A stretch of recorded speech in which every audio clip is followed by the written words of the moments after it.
Welcome to the Learning Pines YouTube. We hope this video helps. In this video, I will show how to play PlayStation Portal on the go step by step. Begin by updating your PS5 system software and the Portal device firmware before pairing.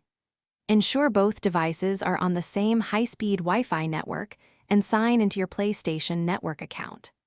Close background apps on the PS5, set Remote Play to enabled, and test a local stream to confirm stable performance. In this video, I will show how to play PlayStation Portal on the go step by step.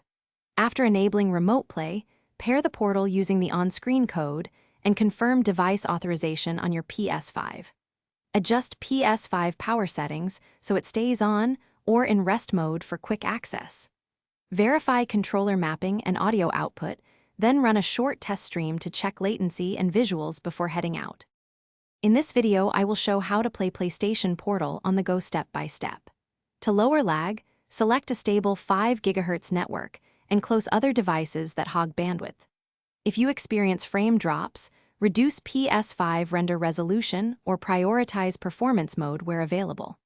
Carry a compact power bank, keep the Portal firmware current, and choose less congested play times for the best handheld streaming experience. Thanks for watching. Consider subscribing if we helped you.